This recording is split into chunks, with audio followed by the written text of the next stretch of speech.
ফুলের মালা গলায় দিয়ে রুমিন ফারহানার বসার এই স্টাইলটা একবার দেখুন, যেন পীর দেওয়ানবাগী বসে আছে। ব্রাহ্মণবাড়িয়ার মানুষদের মেজাজ বোঝার জন্য শুধু একজন রুমিন ফারহানাই যথেষ্ট। রাজনীতিবিদ না হয়ে রুমিন ফারহানা হতে পারতেন খল চরিত্রের সেরা অভিনেত্রী।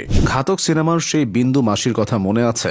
বিখ্যাত ওই চরিত্রে অভিনয় করেছিলেন অনামিকা সাহা। মুভিতে তিনি মন্ত্রী মিনিস্টারকেও গোনায় ধরতেন না। রুমিন ফারহানা যেন বাস্তব জীবনের সেই বিন্দু মাসি। তিনি প্রশাসন ম্যাজিস্ট্রেটকে গোনায় ধরছেন না, ম্যাজিস্ট্রেটকে আঙুল তুলে হুমকি দিয়ে বলছেন, আমি যদি না বলি এখান থেকে বের হতে পারবেন না স্যার। রুমিন ফারহানার এই সাহস দেখে আজ পলাতক শামীম ওসমানের বুকটা গর্বে ভরে যাচ্ছে। কারণ বিএনপি জামায়াতকে গালাগালি করলেও রুমিন ফারহানাকে তিনি ভীষণ পছন্দ করতেন। রুমিন ফারহানাও তাকে বড় ভাইয়ের মতো দেখতেন। শামীম ওসমান সারাক্ষণ প্রতিপক্ষকে খেলাধুলার আহ্বান জানাতেন।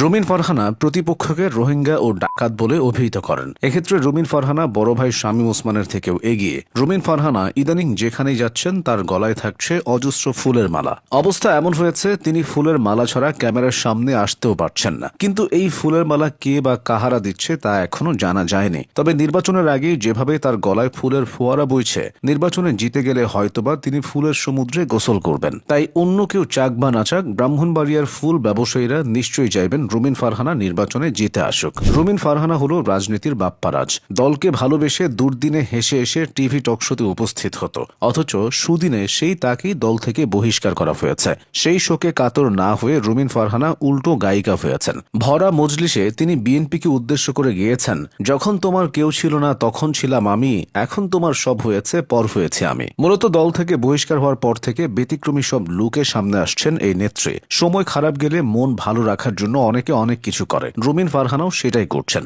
শুধু আজ তার মেকআপের প্রশংসা করার জন্য শামীম ওসমান নেই। সমালোচকরা অভিযোগ করে রুমিন ফারহানা হচ্ছে আওয়ামী লীগের সুবিধাভোগীদের একজন। এনসিপি নেতা হাসনাত আব্দুল্লাহ বলেছিলেন, বিএনপির আওয়ামী লীগ বিষয়ক সম্পাদক রয়েছেন অনেকেই, তাদের মধ্যে রুমিন ফারহানা অন্যতম। মূলত এই সমালোচনার পেছনে রয়েছে আওয়ামী লীগের কাছে তার প্লটের আবেদনের বিষয়টি। 2019 সালে তথ্য গোপন করে রাজধানীর পূর্বাঞ্চলে 10 কাঠা প্লট বরাদ্দ চেয়ে গৃহায়ন ও গণপূর্ত মন্ত্রণালয়ে আবেদন করেছিলেন তৎকালীন সংরক্ষিত নারী আসনের সংসদ সদস্য রুমিন ফারহানা। পরবর্তীতে সমালোচনার মুখে দ্রুতই সে আবেদন প্রত্যাহার করে নেন তিনি। তখন তিনি বলেছিলেন, সরকার নয় রাষ্ট্রের কাছে প্লটের আবেদন করেছে। এছাড়াও বিভিন্ন সময় বেশ কিছু ইস্যুতে খোদ বিএনপির সমর্থকদের কাছেই তোপের মুখে পড়েছেন রুমিন। গণ অভ্যুত্থানের সময় বেশ আলোচিত ছিল আওয়ামী ঘনিষ্ঠ তারকাদের হোয়াটসঅ্যাপ গ্রুপ আলো আসবে। এই গ্রুপের সক্রিয় সদস্যদের একজন ছিলেন নায়িকা সোহানা সাবা। এছাড়া আওয়ামী ঘনিষ্ঠ হিসেবে পরিচিত আরেক অভিনেত্রী মেহের আফরোজ শাওন। 2025 সালের মার্চে সেই শাওন ও সাবার সাথে বেশ হাসি মুখে ছবি তুলেছিলেন রুমিন ফারহানা। হাতি খাদে পড়লে নাকি চামচিকাও লাথি দেয়, রুমিন ফারহানার বেলাতেও এখন তাই হচ্ছে।